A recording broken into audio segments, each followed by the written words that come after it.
Welcome There you to go. Game Changer Weekly. John, how are you doing this evening? I'm doing great, man. We got a special guest on tonight. How are you doing? I am doing fantastic, and our special guest tonight, we should have added a cartwheel counter just on the bottom left corner somewhere. Oh man, there is room for a cartwheel in this room, but I only one, and I'll have to go back and forth. Okay, so we'll have one special one maybe at the end of the night just for the homies. Yes, joining us tonight is Jack Cartwheel. And John, I know you usually have a very good introduction for Jack, so I will sit back and listen to it.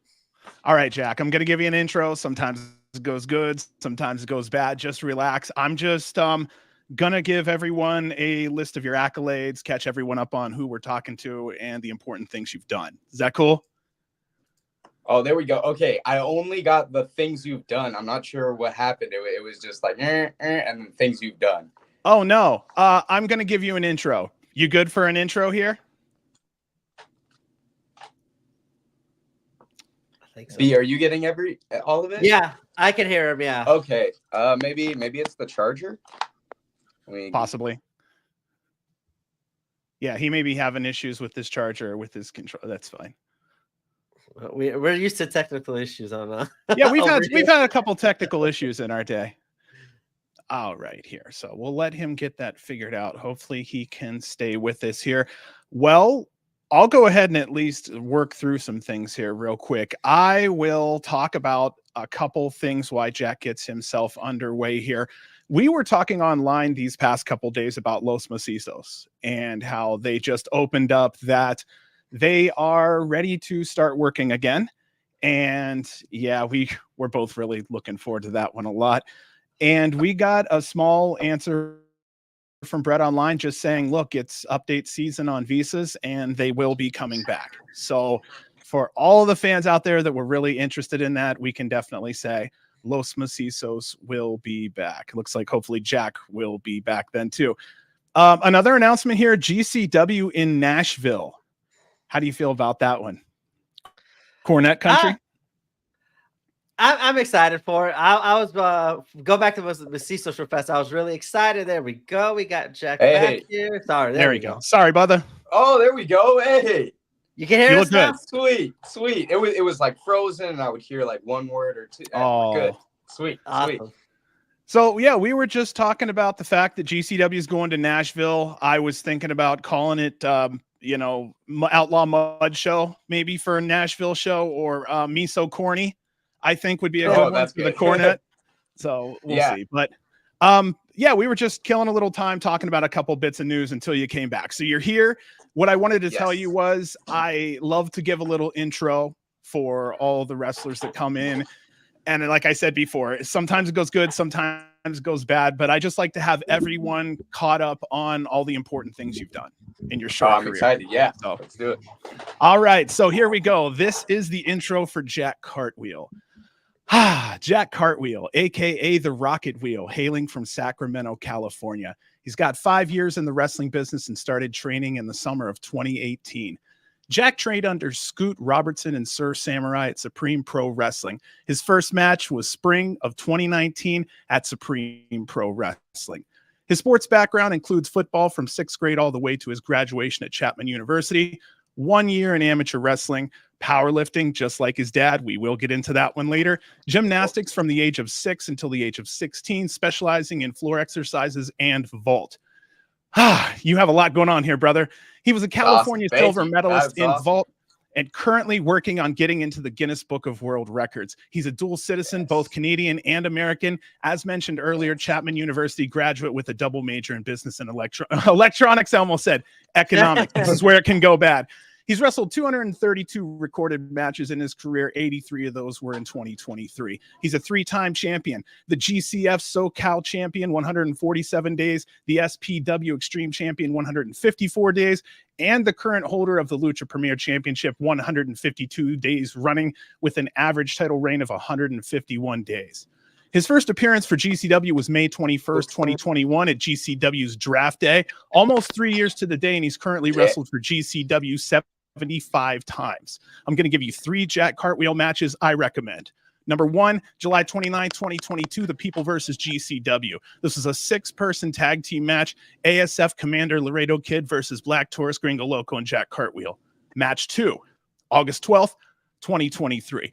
Triple A, Triple Mania 31, 4-way match between Daga, Vikingo, Jack Cartwheel, and Speedball Mike Bailey. Match number 3, January 21st, 2023. Triple A, Luchando por Mexico, Jack Cartwheel versus Commander. He's participated in 5 tournaments in his career and made the semifinal or finals in 3 of those 5 tournaments. Some of the major productions and promotions, productions you've seen for Jack. God, this is going to be a long one, guys. Let me kind of... I need to drink maybe is what I need to start doing. All right, we're almost done. You're the worst intro I've had so far when it comes to getting through this. We're almost there.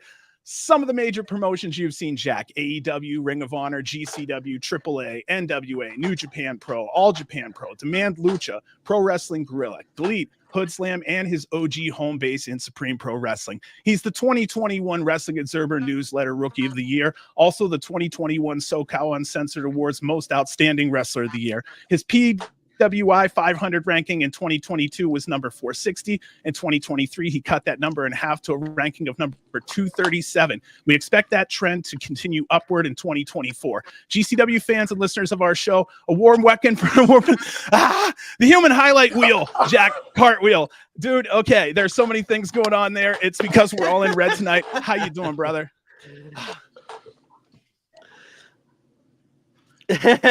he's so good. He's speechless after all that. All right, so you had some things you were like, oh shoot, this or that. So what's going on tonight with the numbers? Here we go, dude. It was so amazing. That was so awesome, and I'm so sorry I only got to hear like 60% of it. Oh, oh my gosh! He can start it over again. Okay. That's fine. No, we're not starting it over. That would be insane. All right, Jack. So I'm going to go ahead and just kind of open up some questions a little bit here. Some of the listeners may be new to you, and others are existing fans of yours. So what are the 3 matches you're most proud of that represent your work? Three matches that I would recommend? Yes, just like very representative of who Jack Cartwheel is. Yeah. Here, wait, I'm sorry. It was cutting out. You say 3 matches that are who I am, or like 3 that would be, or just who I am? Three that represent you. Oh, 3 matches that represent you, Jack. Well, so I would say like 3 matches to like really for somebody to see Jack Cartwheel for the first time. The Brian Keith match that I had at Ring of Honor was a really great one, and I would say, I'm not sure if that's one of the ones that you mentioned earlier, but I really thought I was being Jack Cartwheel there. I was really excited to have a spot at a spotlight like that, and all the cartwheel moves, all the charisma of it. I think that was a really good example of it. The Commander match, I believe I heard a little bit of that in the ones that you were saying. That match was amazing, and to have it in a foreign company live right now, there we go. I just got the X notification. And the third one, although it may be hard to access, the PWG Jack Cartwheel versus Shane Haste was one of my favorites that I've had. And I think it's because I got a win like almost out of nowhere. You know, it was I was very down bad in the match, and I think we really engineered that finish really, really well. And I was just remember being so proud of that match. And I would say that's another really good one. Yeah. Wow. So can you go over your first GCW show? So that was GCW Draft Day, correct? Oh, there we go. Yes, GCW Draft Day.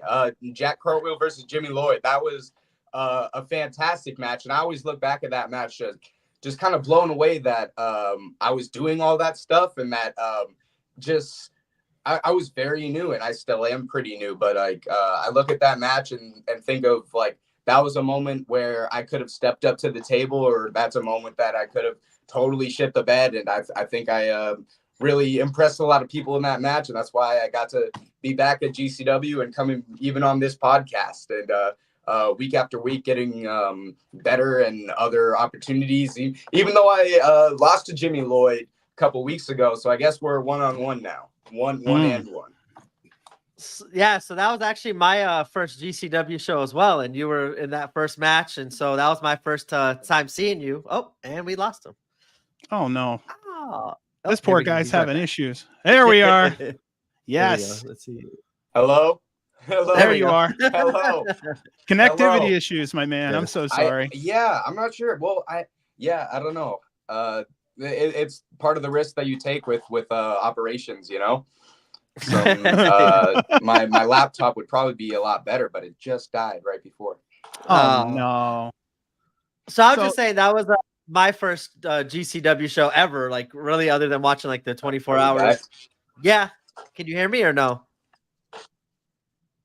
Nope, I don't think he could hear us. 24-hour GCW. Oh, there we go. Okay. He's unloaded. Okay, sorry. So we're just bringing up. So what was the trophy that you were carrying out with? Because that was my first time ever seeing you and wrestle ever, and I know you came out with carrying a trophy. Was that what tournament did you win for that? Okay. Oh, I'm sorry. Could you repeat that one again? So you came out with the trophy in the first GCW show. What was that trophy for? At the draft day show. Nope. Oh no, this poor guy. I know. This is not his fault. This is no, it's not. He said he's having issues with his phone. So yeah. Oh, that's okay. We'll get him back here shortly. He seems to be a bounce back kind of guy when it comes to getting his electronics back in order here. So you were saying that this was the first show that you were ever at, was his first show then too. What was it? You said Jimmy Lloyd, was it the opening match kind of thing? Yeah, or was it was the first match of the night. And yeah, he came out and like he just came in, did the cartwheels, but he also had like a trophy. And I was like, that trophy, I was always wondering what that trophy was. All right, are we back? Yeah, we're back again. There we go. All right. I full on went out the studio back through Twitter. Okay. All right, sweet. So I'm just asking for the trophy on draft day. That's all. The trophy on draft day? Yes, yeah. So that's the Young Lions Cup. I actually have it right over there. So from APW from the Northern California, I'm not sure. They don't run as often or any more at all now I think of it. But they would have the people who've been wrestling for less than 2 years, all in a tournament in Northern California, and that was the whole gimmick. Since the Young Lions Cup, like young, the people who are just getting less than 2 years was supposed to be the cutoff, and the idea behind it. And tons of really amazing wrestlers have won in the past. Chris Bay, I believe Jeff Cobb, and Kratos. Did Preston Vance may have won it. He may have been in the finals. But yeah, a lot of really awesome people who've won it in the past, and I really put a lot of pride in winning that trophy, because getting into wrestling at the very beginning, that was something that seemed attainable and something that I've seen on somebody else, and I was like, oh, I want that. So yeah, awesome. So you've mentioned Kota Ibushi, Pac, Nick Nemeth, Goldberg, Ryback, Bandito as favorites. Do you have any moves named after or inspired by other wrestlers? Ooh, well, the twisty moonsault I did from Kota Ibushi. I feel like I saw him doing it for the first time. Also, in the same way that he has a cool strike combination, try to take some inspiration in terms of the pacing of it from them. Dolph Ziggler, I like using the rear naked choke sometimes. I know it doesn't seem like I do because I don't do it at GCW too often, but like that's a great thing. And then just his selling, I've been trying to take more back bumps so I can try to bump and then do a full twist before my body stops like moving. Okay. Just kind of the way that he knows how to bump and just throw his arms and limbs the other way. I'm reading this. It's not. I'm not like, I'm reading this book, but I read this thing that was like an actor's trying to think of like which way each one of your limbs are moving at anytime. So it's like, oh, I'm bumping, but then right after the bump, am I boom, and then so stuff like that from Dolph Ziggler. Goldberg, I've tried to cartwheel out of a jackhammer. It was a little bit hard. It wasn't as easy. So I mean, the power slam's a little bit easier, but I wanted to cartwheel out of a jackhammer. Be sweet. Pac, I was been doing the black arrow, the red arrow, for so long, and it was so cool to finally get to meet him, which was amazing. And I mean, I still do it at GCW, and it's also why I'm starting to do more of the cartwheel elbow off the top rope. It's a lot more Jack Cartwheel. So yeah, a lot of things taken from those inspirations. Wow. So just because you spoke of Ring of Honor just now, you got any like stories or like one of the most things you've learned in your short time there so far? Yeah, totally. I would say one of the biggest things has been just having help before matches and stuff.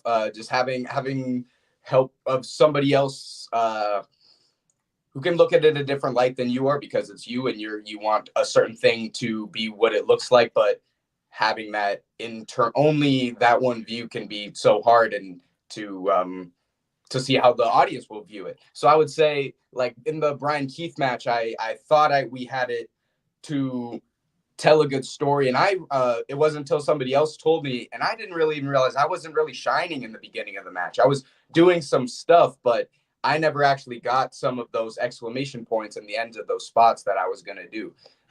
So that was Lee Moriarty specifically. And just Ari Daivari is always really helpful. And Mike Bennett's so helpful. He's like the nicest dude. I feel like everyone who's backstage, Christopher Daniels, and everyone who's backstage and who's there to help is there to help. And they are all helpful and all amazing. So, but very specifically, I'm not sure. There's a lot of stories. I don't know how much I can pull the thing back.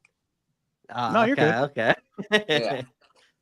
So you were talking about a lot of your lucha experience over tons of interviews that I've been watching here. What percentage of your wrestling is lucha, and what percentage of your wrestling would you consider American training? Oh, the poor guy.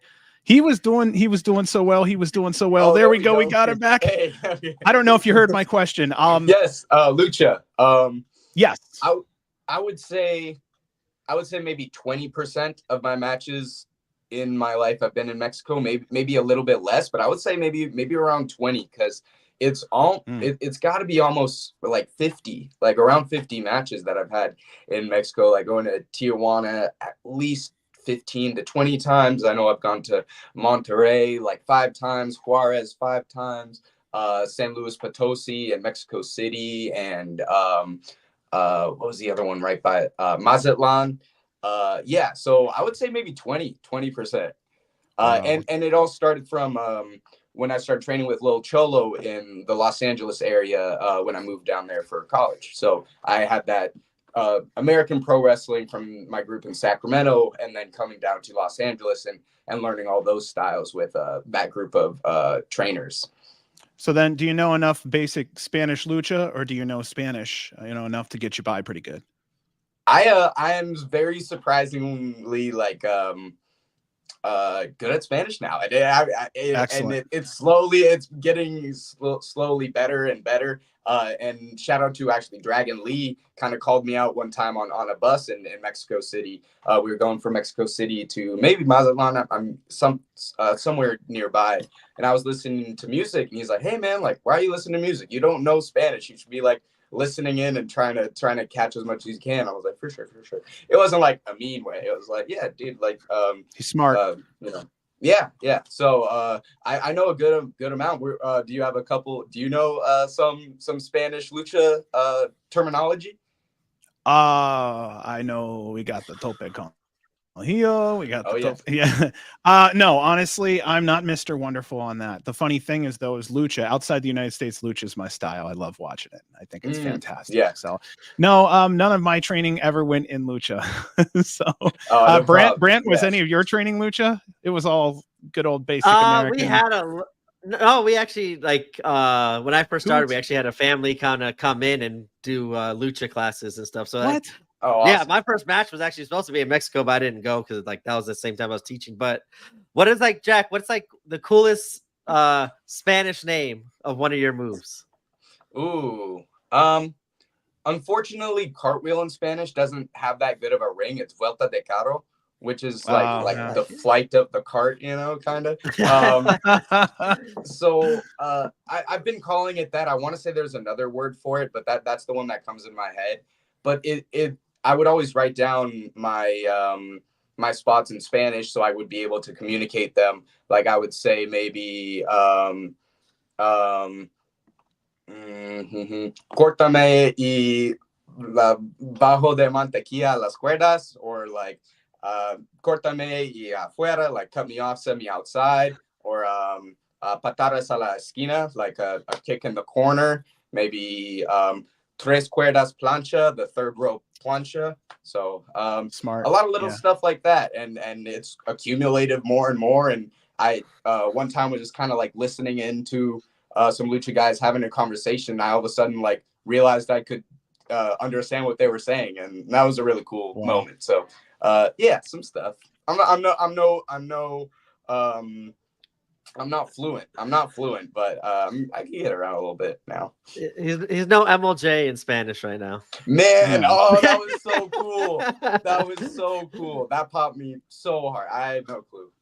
I need to know how long he worked on that, because that took Yeah, some time to roll all that out. Man, it was he made it awesome. sound good too. He's like, Yeah, "Rodo, da, yeah. da, da," like he had it like the bold Spanish announcer kind of thing in his voice going on. Like, dude had it right. I like hearing all the Spanish moves the way Jack would pronounce them. I'd rather just see. I need to start like listening to all the Spanish announce teams for all these shows because those sound lot cooler than a plancha outside or something like that. That sounds Oh yeah, yeah. that's cool. Yeah, you listen to the Spanish announcing. I'm married to a Cuban lady. I think Jack actually cursed us twice during the whole. I did. I'm just saying. Well, he said he just that's admitted. also a good one to know. You gotta know like a culero when the heels start walking away. You gotta get the whole culero. Yeah, That was the one that took that's me the best forever to part. start getting. So then, did you find GCW, or did GCW find you? What was the story behind that? So shout out to Deshaun 2 Cents. Deshaun 2 Cents pretty much was that bridge to get me to GCW. In terms of, I spent a lot of time really like curating a really good highlight tape, and like that's kind of what it really was. That during COVID, I was working for a lucha company that had very good production, and I was able to get some of that film, and I really put I don't know how long. I would say maybe 10 to 15 hours. I don't know, but a long time putting together really good highlight tape. And Deshaun 2 Cents sent it to GCW, and then next thing I was booked, and then that video itself got me a lot of other bookings too. So and to kind of have a video representation of like what this character is, who he does, like what he does, and yeah. I need a new one of those. I need a new one with new characteristics, new roles. So we were going to tell you that generally we like to put on somewhat of a highlight reel. We even went through a lot of your stuff and we're like, well, that one's 3 years old. It's not going to show what he's doing now, kind of thing. So 100% agree. We were going to pull out the highlight reel, bring you in, and then go through the intro that I stumbled through like 4 times. But I didn't get to hear like I heard 50% of it, and I'm sure it was awesome. So yeah. You know what? It was awesome. That's exactly right. That's exactly how it was amazing. Oscar worthy. You can just check it out on YouTube when you get a chance. Later. I just banged through almost everything that I could find on you that I thought was really worth, and there was 2 pages worth of stuff there. So so you were mentioning when you get in the ring, you do one slow cartwheel to get a feel for how much bounce the ring has in it. When did you start using that technique? Oh, that sounds like me BSing on a different podcast. Yeah. Because it makes sense to me to a degree. What was that? I said it almost can make sense to a degree to always that try does. a new one first, like if a new canvas goes in and okay, anyway. That's what you were saying though, huh? That probably was a that probably has happened to me when I wasn't able to get in the ring before the match. And I'm like, shit, I'm in the ring now, and I've never felt how this one feels before. So yeah, maybe that happens sometimes, but yeah, a nice slow cartwheel, or maybe 3 normal pace cartwheels or 3 fast cartwheels to definitely get the cartwheel vibe going and make the crowd excited to have them at least see something before the actual match starts. Because I don't know if I'll get cut off once it starts, and they won't know what to expect, so they got to see it beforehand. And honestly, when you do a nice slow one like that, while everybody's kind of getting their gear off and everything else, it looks like a nice warm up, and people count it as one cartwheel. So yes. What's been the hardest move that you've had to like convert and add a cartwheel to it? Like how you said, like now you're doing the elbow and stuff like that. And I noticed you've been doing a lot more, like with the into the power bombs and stuff like that. So like, what's been the hardest like transition to add a cartwheel to? One, I would say maybe the if they're basing on all fours, or if they're selling on all fours, and you cartwheel over the top of them and grab the back, you got to yeet all the way up to the shoulder. And it kind of works like that, to where if I'm cartwheeling and I grab their back and then I put my feet on the ground, I should be able to hoist them all the way up. That one's really hard just because you can only do it with lighter people. And it was also hard to kind of figure out what to do after that, but I knew that there was like something there. I was like, there's got to be a cartwheel pickup and slam from there. So I would say that's been one of the hardest ones that I've had to dig deep to kind of really understand or click, and how to get into that too. They got to be selling on their hands and knees, and I have to be coming from corner to corner. It wouldn't really work rope to rope. There isn't enough space. So, yeah. Do you have any nagging injuries right now? Any nagging injuries? Yeah. No, not right now. I feel good right now, which is really important, and not a lot of people can say that right now. So no, the body feels good. So Wrestle Dads over here on chat asked, does Jack have the world record for any types of cartwheels right now? I mean, well, he wants to. Jack really wants to. Jack. So I've applied for it twice, and I'm yet to hear back from them at all, except for like a confirmation email. I know you have the option to like pay like $900 for like it to be guaranteed within 5 days or something like that. But yeah, I've applied and I've sent the videos. I want to say, even if the video that I sent was good rules wise, I believe I needed more witnesses. So I needed more witnesses in the video. So I may have to do the process again. But yes, I'm in. It will happen. It will happen, because 26 and 30 seconds is very, very doable. That is very attainable, and I don't think anybody else is looking at that. So I was going to say, you might have a monopoly over there on that one. That's the thing, is like, I'm sure plenty of people can. Maybe the terminal. You have a lot of witnesses at the terminal. If that's true. No, that's fantastic. Yeah. If MLJ could do a rap battle, I would like to see Jack Cartwheel beat the Guinness World Record right going into the New Year's. I would love it. That's awesome.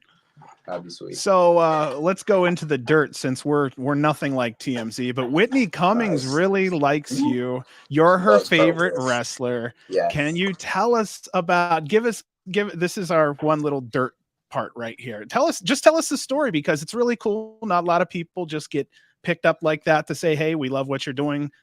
And then I'll let you finish that story. Yeah. So for people who don't know who Whitney Cummings is, or she's a fairly famous comedian, and there's a show that I do at Lucha Vavoom, or a show that I do in LA called Lucha Vavoom. And they have this really cool, luxurious car entrance. So like, you go in the back, and there's wrestlers, there's comedians, there's like dancing girls, there's burlesque girls, there's like other acts and stuff, and everyone enters through the front in these like luxury cars while people are coming in. It's like a very LA event. And Whitney Cummings put me on her story, like doing my entrance and doing cartwheels out of the car. And then she also puts me on her story during the match of like just saying, oh, like, this is awesome, and then tags me and stuff. And I didn't really know who she was, but I mean, I did see a very beautiful girl in the front row. You know, I saw some very famous looking people in the front row. So I definitely played to them a lot in the match. And then coming back after the show, I like look at my Instagram. And I was like, who is this? Why am I getting all these followers? What is going on? And I DM her and I'm like, hey, like, thank you. Thanks for shouting me out. Thanks for coming to the show. I hope you liked it. And then she responds with like her and like tons of her friends, like talking about cartwheels, talking about how silly and interesting of an idea it is. She's like, yeah, I'm going to like cartwheel, take that. You know, they loved the idea. And after that, we talked a little bit more, and she had a party that was the showing of her roast at her house, and I got to go and meet all these really cool people. There was tons of people. I'm trying to think. Jeff Ross, that's the word, that's the name that I was trying to think of. Yeah, Jeff Ross was there, and tons of other like celebrities. I had no business being there, but shout out to her, and I hope to see her again at another cartwheel event soon, another Lucha Boom cartwheel again. So also her friend Hannah Stocking, who's another famous YouTuber who was also a big part of that, and introducing me to that world and all those like really famous people that I didn't have business partying with. But yeah, it was fun. Wow, that's a lot of big names. You're on mute, John. That was the whole story. I was just going to say, now that you have a little bit of a line of communication there, next time you go do anything in LA, you could be like, hey, I'm personally inviting you out to LA. Totally. Like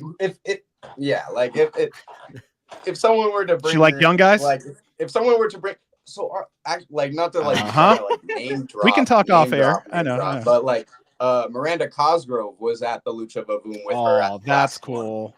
And I didn't get a picture with her because I felt so silly. It was so dumb. I was like, the wrestler in me was like, oh, your main event. You can't go take pictures with people before the main event. Dummy. What are you doing, bro? What are you doing? Yeah. You could have had iCartwheel. This could have been amazing. They left after the show, so I didn't get to like see her after. I just had to get confirmation that she was there with them. And I was like, dang, oh, man. Wow.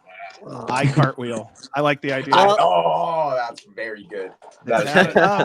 Mike Sweeney asks, I don't know, how about in a street fight, shopping cartwheel weapon spot? Thought that was a creative little way to shopping, like on the shopping cart, a lot of like little people. Yeah. Oh yeah, put the cart on the ground and maybe just go right over it. And our listeners are very, very creative folks. Let me tell you that much right there. So who are the wrestlers that you can say, look, I'm pretty good friends with, or I'm pretty close to? Those are my people when, we're at the show together. Do you have a couple that you're like, hey, I love seeing this person. I love seing that person, Oh yeah. Yeah. There's tons. Like, Gringo Loco is one of the top guys. Lil Cholo. He's my trainer, and I love seeing him. Alec Price, Cole Radrick, all the people that who are always there at GCW. They're all good dudes. Sawyer Wreck is awesome. Dark Sheik is awesome. Effie's awesome. Yeah, like I look forward to seeing a lot of people, and it's not really that we text necessarily, but I mean, I feel like I'm friends with a lot of them. No, it's fair. You all have a lot of life to live outside of those 1 or 2 days you spend with each other, with that show. Sure. So, who in that GCW locker room brings out the most in you? Let's just say as a wrestler. If you have to pick one, you have to go, you know what? Me and him have to go 20 minutes. Who would you like to take with you as a GCW regular? Well, I would love another matchup with Mike Bailey for sure. Out of like the GCW locker room people, I would say like Mike Bailey. Like I would love another match with him. I got to wrestle him in San Francisco, like maybe 2 years ago, and I know we were capable of a better match now. I wasn't upset at that match at all. I thought that was a really good match, but yeah, I would say him, and just the way that he thinks about pro wrestling, and it almost is now like like everyone said it so much because he's so good, and it's because he is so good. So yeah, I would say Mike Bailey, I'd love to have another match with, or go 20 minutes without calling anything. I think we could do it. This is my last question, and I'm handing it right back to Brant here. What about the AAA locker room? Who'd you like to take a pick of from there? Oh, this is where it gets hard. GCW was the warm-up. AAA is where it gets a little difficult because now we're playing into what you really know how to do. Well, we have Sam Adonis has always been really cool with me and kind of looking out in a lot of ways. And I think in the ring, we would have a great match. Um, I don't know if Pentagon counts. Like, I would love to have another match with Pentagon. He's AAA guy. Ray Phoenix, AAA guy. We've got to go in the ring together before, which was awesome. Same with Penta. Ray Horus, Aramis, Ares, all these guys. Maybe I would love. It would be fun to have a Nino Hamburguesa match. I would like a one-on-one Cartwheel versus Nino Hamburguesa. I think would be very fun. Yeah, I don't know. The thing was with AAA, they don't do as many one-on-one matches. You know, to have an opportunity for one-on-one in AAA it's just not as much their style unless like it's a there's feature, a big story behind it, you know, or there's a big name behind it. So yeah, I'm usually in those 6-mans and whatnots, and Damien 666 and Bestia. They're all dope, all awesome people. So speaking of the multi-man matches, you team up lately with Gringo and Arez. What's Gringo seems to be a big influence on your career so far. What can you talk about that and how much he's helped you? Well, so what's actually interesting, I don't think I've told this story before, that and I don't know if he's necessarily right either, but he was one of the dudes who kind of got on me. There was one during the fall of maybe 2021, there was a show in LA, and I went just to go watch because it was during football season. I was like, hey, I can't wrestle, it's during football season. He's like, dude, you had all this momentum, you lost it all, man. Like, you got to get it back. And I was like, I will for sure soon. So I mean, we've and that was the time that he was started getting up too. So and then it was like do, and it's like, hey, instead of like competing with each other, we could work together. You know, we've had matches at AAA together, matches in Japan together, matches against each other for GCW, and then matches with each other at GCW. Even in last week, I was against him on Sunday, but with them on Friday. So I mean, there's some people that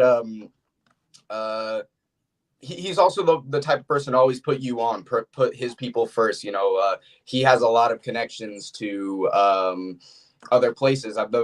He's one of the main reasons why I'm the Demand Lucha champion right now, because I took it from him off his good word. So wow, lot of good stuff there. Incredible. We need to get you a mask. Let's get Jack a mask. Yeah, dude, you need one. Cool. So sick. It looks so cool on you too. It was like, you know, it's the lucha. It's that lucha influence too. It just feels good on you. You're like, you know what? I need one. Yeah. You're not complete until you have one. Honestly, I feel like you need something. I don't know. I'm down. I'm down. Living or dead? Who's the one person you'd love to sit down and talk to wrestling? Big wrestling. Question. Yeah, wrestler, living or dead. Who's that one person? This probably won't be. No, maybe Shawn Michaels. I would say either Shawn Michaels or John Cena is the people that came to my head. Yeah, I would say Shawn Michaels or John Cena. I would just try to understand how to look victorious while also selling is what I want to freaking learn how to. So Shawn Michaels, how to look strong while still, how to look, how to appear weak and strong while you're getting your butt whooped. Stuff like that, and I know that doesn't sound that deep, but no, it's deep. It's super deep. I want to ask them some questions. Yeah. No, what you're doing is you're trying to knock out that psychology that's so extremely important. So I'm like, dude, if I just dive and I'm excited that I dove, but then I also just did a whole match. It's a whole thing. I'm getting down, dude. I'm getting closer. So yeah. Well, I mean, you're not that old, man. You got a long way to sit there and just keep polishing and polishing. You'll be fine. Just keep on going with this thing. So then I'm going to ask you, because you did kind of talk a little bit. I could feel that was a lot about Shawn Michaels. What would you like to pick inside the head of Cena about?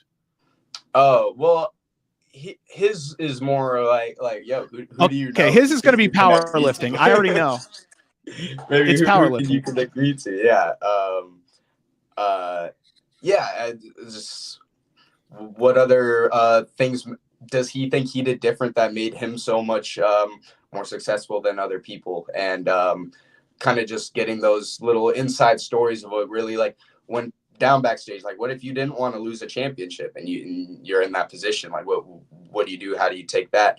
Or are you even in that position? Because I mean, maybe you're not. Maybe you understand, like, oh, this is not my time. So, yeah. All right, living or dead, who do you want to wrestle? This is our last living or dead question. I hate those questions. And then I'm throwing it back to Brent because I've asked a lot here. No problem. Sorry, Brent. Living or dead? Like Goldberg. Goldberg. You know what? So Jackhammer versus Jackhammer. Is that what's going on here?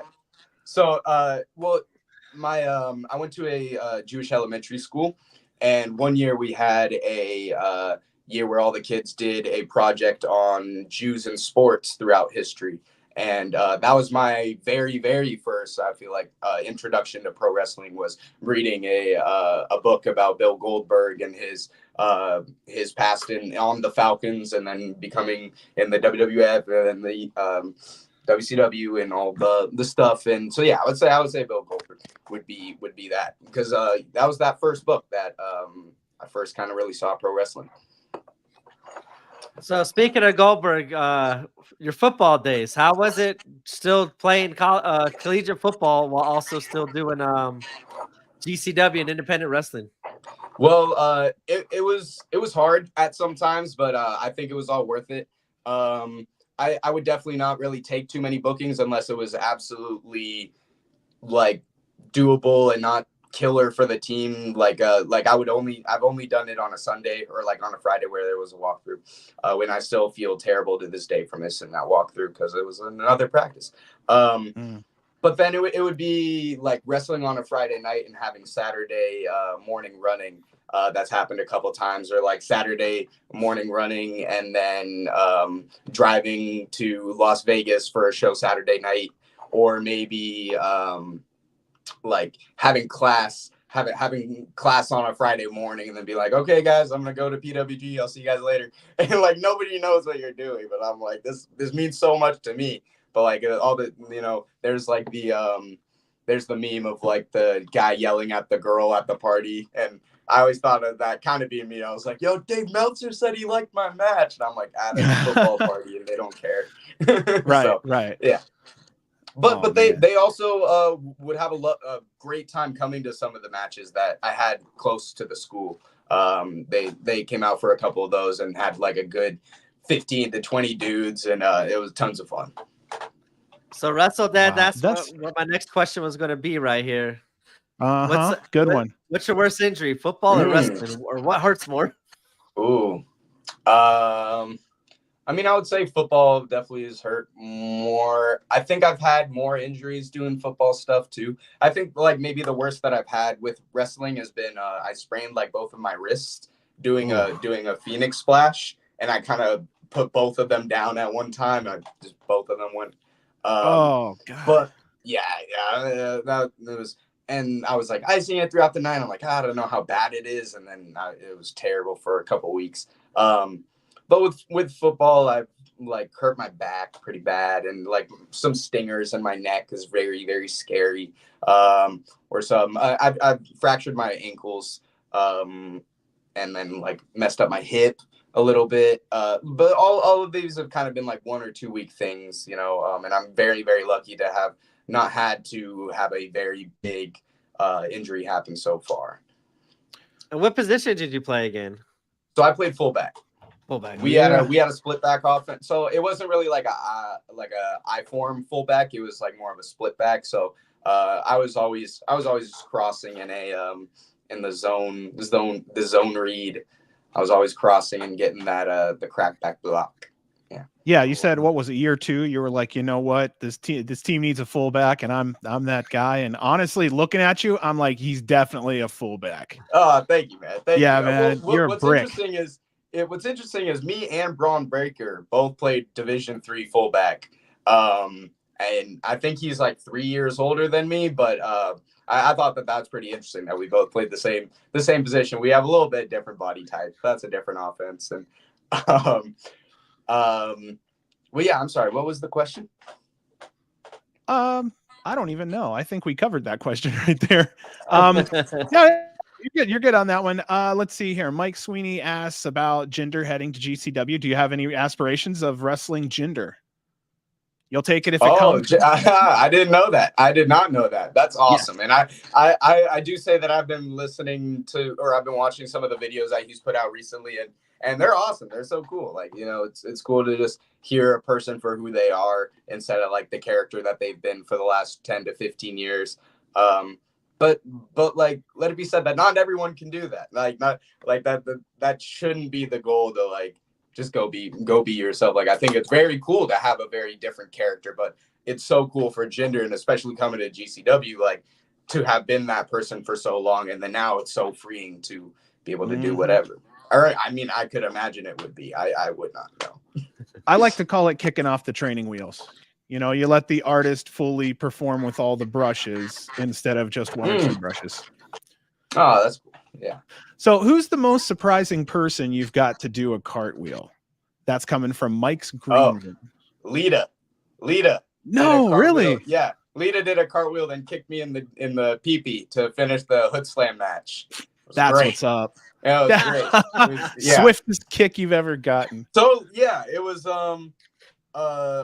me versus Dark Sheik, and then I hit the red arrow from the top rope. The ref counts 1, 2, then Lita comes and grabs the ref hand, throws it, and then I press her for a second. I'm like, yo, what are you doing? She pushed me, did a cartwheel, kicked me in the dick, and then I got pinned.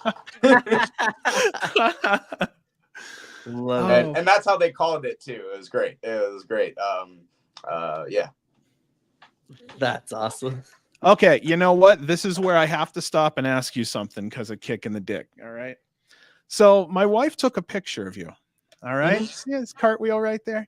I'm trying to do this without the glare. Yeah. And you see how it has your name and then it shows like a little stick figure kind of thing there? Totally. You want a card?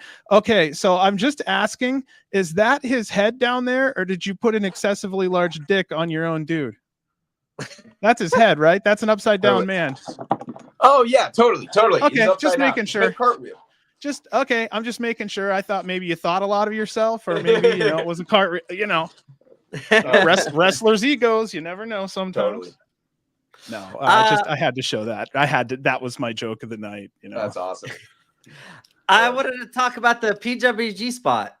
How did that come about? And I know we were kind of talking about how your Lucha Vaboom got you to Whitney Cummings, and I know that spot with Blake Christian was pretty viral. Anything come about after that spot? Yeah, so I got into PWG through Tony Deppen, and I would say shout out to Tony Deppen for that. They were looking for spots to fill in the Mystery Vortex, and it was also during COVID where they weren't able to really fly too many people. So being a Los Angeles local, I was able to kind of fill that spot. So and I did a good job on that first one. I don't think I did too well on the second one. I'm not even gonna lie. But then I got brought on the third, and then Bola, where I did that really memorable spot. I wanted to do a shooting star getting caught in the cutter, but it's fine. It's fine. Off the balcony, but it's fine. Wow. Oh my gosh. Like it's the same catch. It's fine. Still, oh my gosh. Who pumped the brakes on that one? Or did you just okay? Yeah, Blake. Favorite road trip? His idea for the whole spot. I'm like, yo, but what if? No. Wow. Yeah. Favorite road trip stories. Do you have any road trip stories that are kind of fun? I think I had a really good time going to I mean, pretty random, but like Yuma, Arizona, with like some of my with the Los Angeles crew of the Lucha Homies guys. It was just really cool seeing some of those dudes having their first matches and like kind of being there as like more of the vet guy who's going with them and like watching the match and being like, yo, I think you should have done this and this, and then like, yo, what do you guys have for the match? Oh, let me listen in or tweak a little bit. So that was, I remember that trip being like kind of fun. And yeah, most of the I usually drive with Perezak or maybe Perch. They're always fun. So you've got a good crew fun too, and I'll probably try to make my way to a Denny's, and that's it. Hell yeah! What you smashing at Denny's? Ooh, country fried steak and eggs, probably the breakfast one. Yeah, Yeah, breakfast country fried steak and eggs, or maybe a barbecue burger, but usually the first one. Are their burgers good there? They're pretty decent. They're okay, but they're very very well priced and 24 hours. So Gotcha. and you could get a double one also. So protein on the go. Yeah, I'd get it.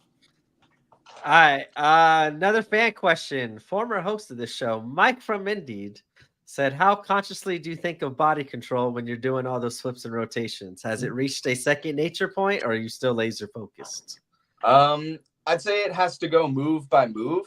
And that's a really cool question. But yeah, I would say like kind of move by move. There's some that you can just do. Like I feel like backflips and cartwheels, like it's just like that. Shooting stars, just like that. Red arrows a little bit harder, you know.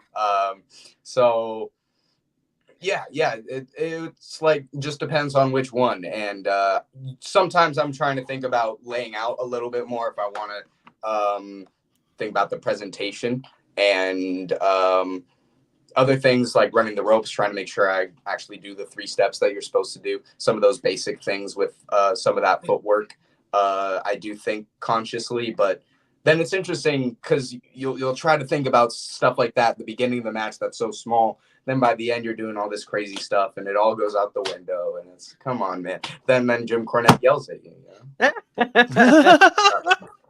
Dude, he's still playing a character, but I do like it. I actually, because I admit to it, I do listen to him partially because I try to hear some of the older school stuff that isn't around anymore sometimes. So if he talks about rotation of hips here, or if he talks about coming off the top rope and maybe just hiding your right hand here to protect your opponent on the way down with an elbow, like those little things, it's kind of cool to listen to. So yeah, I do think partially he's playing a character and he has more love than I think he shows, but I don't know. I've seen him do some stuff too that's a little indie. So I just want to piggyback off too what you were saying, how like you're feeling is kind of more like now just happening second nature. We've kind of talked about like your growth and how like I think too right after the football ended for you and you kind of focused strictly on wrestling is when we saw like your maturity and growth in the ring. And like we've said it many times how like it just now everything is second nature. You're just in the ring reacting and having the time of your life. So it's just been awesome to see your confidence and grow into it as much as you have and still adapting and evolving your moveset as you go. It's just been awesome to see it. I just like that question from Mike because that's something that we've kind of talked about on past episodes with you and kind of hearing your thought process on it kind of shed some light on it. So that was good. Cool. Thank you, man. Thank you. Yeah, anytime. What's the most famous wrestler you've ever met? Most famous wrestler I've ever met? Well, yeah. I've seen them in person, but I may have been backstage when The Rock came back in at the Kia Forum in January. But I didn't really get to talk to him. But I was there. I got to see him from afar. Ric Flair. I've talked to him at AEW. I would say that counts. Ooh. Say that definitely counts. There we go. Ric Flair for sure. So I got a real tough question. Would you rather have a personal trainer or a personal chef? Oh, wow. Probably personal chef. Probably personal chef. Yeah. Because the lifting side of it is kind of inherently a little bit more fun, and you can you'll make your own program, I guess, and maybe having a personal chef that's a little bit easier to be like, yo, make this, and not have to worry about that. If you have a personal trainer, you're still the one doing the workout. Yeah, right. So going off of that with the personal chef, Wrestle Dad goes, what's your go-to meal of choice, gun to head? Meat choice. Ground beef. Say ground meal. Beef. Sorry, go to meal, not meat. Oh, go-to meal. Maybe number 1 from In-N-Out, I would say is goated. It's pretty goated. The double from In-N-Out. With onions or without? Onions, animal style. Yes, onions. Animal style. No tomato. That makes sense. So we're gonna stay in the same vein then. What's your go-to comfort food? Maybe waffles. Right. Right now it's waffles. It changes. Now we're gonna get deep. What's your favorite family recipe? I like my mom's matzo ball soup. That's good. Nice. She makes good matzo ball soup. My grandma makes really good Christmas ham. I don't know how much she really makes of it, but it's good. Nice. I would say that my dad knows how to make really good food of all kinds. My dad's a really good chef. He can do like tri-tip stuff and steak stuff and like shrimp whatever. He did like a crab boil or something like that. Yeah, my dad cooks pretty well. And my I don't last know about food like question. family recipes, but yeah. No, it's cool. Like like you said, your mom's matzo ball, like that's the way to go. You like it the way she does it, Yeah. perfect. Rich or poor, what will you always eat to the day Jack dies? What is Jack always going to be eating? Ooh. Probably that matzo ball cheeseburgers, but I've already. What was that? Is it that matzo ball soup maybe that you're always going to eat no matter Maybe what? not. It's not that good. Till the day I die. Right, it's not like cheeseburgers. If I were to only eat matzo ball soup for the rest of my life. Nah. I really like hamburgers or maybe chicken sandwich, especially like a teriyaki chicken sandwich. That's the way to go. Sounds good. All right. I always go to this spot because it's one of the most cool spots I've ever seen in wrestling. Your spot with Jordan, the rebounding Orange Crush. How did that come about? It's all him. That was all him. He had the idea for it, and I was glad that we could execute it really well. And I'm still a little bit upset that the main post that went the most viral didn't tag me or say anything about me. He's like, Jordan Oliver destroys opponent, or it was something like that. But yeah, it was his idea. It was really cool. We kind of tried it once or twice, and I was like, yo, we can definitely do that. And in the moment, it just came out really great, and what a way to end the match too, because some people would just have that be a falsie or like somewhere in the middle. So I'm glad it was a big moment. Yeah, it was a cool pop because it was like so surprising and stuff. And I think we said it too. Like it seemed like at that moment too, you were like the only one that could bounce your body off perfectly off the ropes into a catching position for him too. Like it was such a cool looking spot. Thanks. He had really good aim. Like I miraculously kind of landed in the balanced position too. So I just kind of had to focus on popping back up off of it. Yeah. What's the most overused word or phrase in wrestling? Most Sorry, overused. I had to turn up my mic there. What annoys you? Is there something that you're like, oh, I hate to hear that word? I know some don't like the word botch. I know there's other, like the hardest part of the ring, people are kind of sick of hearing that sometimes. Yeah.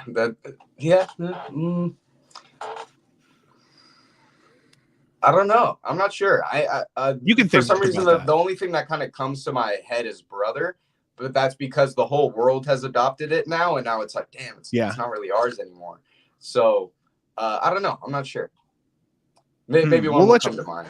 Yeah, I'll probably say some shit. And you'll be like, "That's it right there, John. That's the one I'm fucking sick of hearing." Nice. Do you have any pets?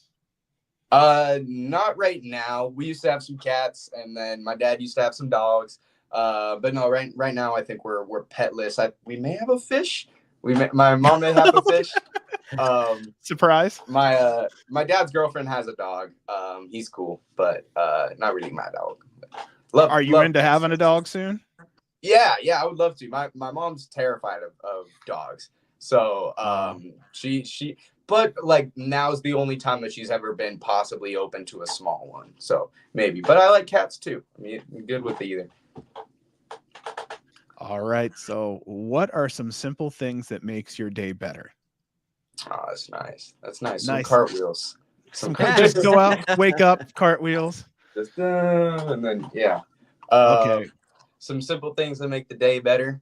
I always like if I get up early enough, or like sometimes just the morning smells really nice. Just that the breeze in Sacramento has a really good smell. I like to meditate sometimes. That'll help a lot. Just meditating. Some other type of medicating, but that's all I'll say about that.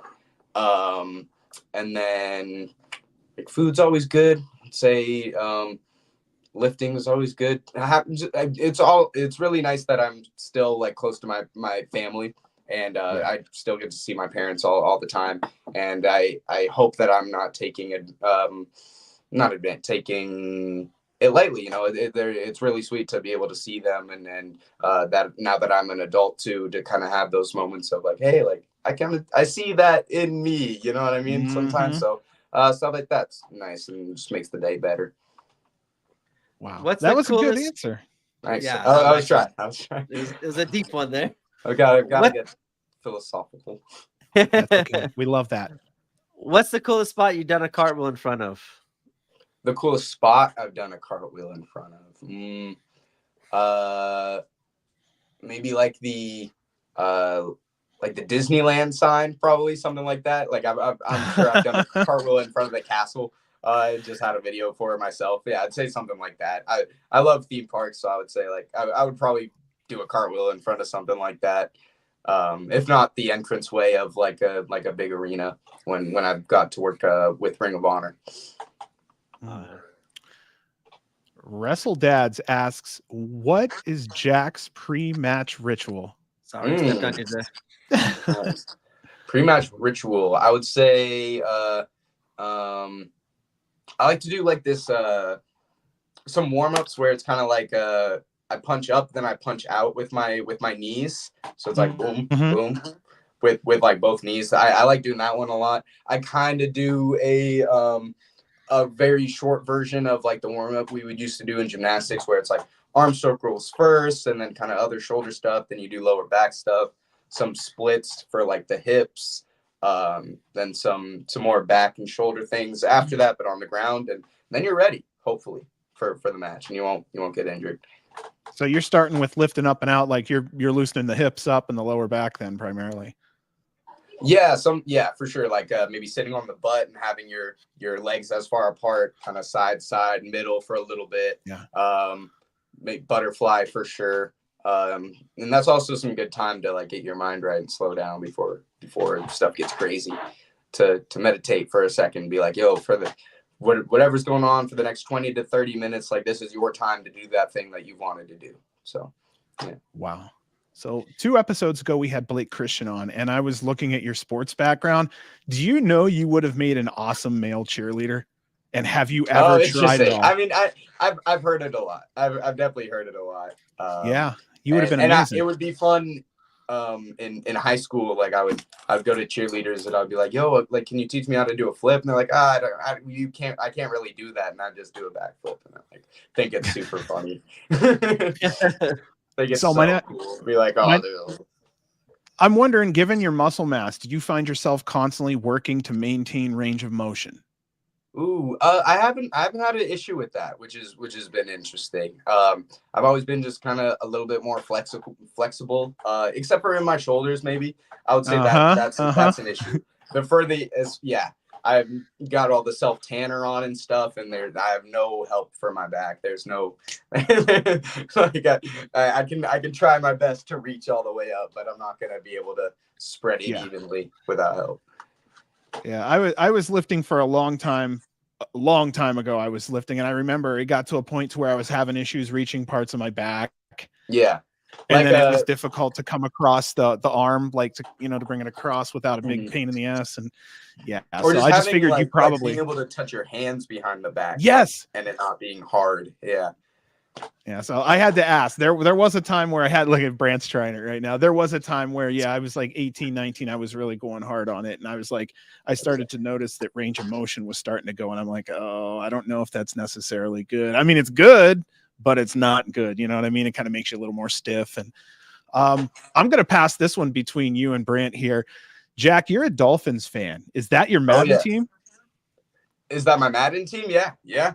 Okay. I'll sit back for a minute. You two need to talk.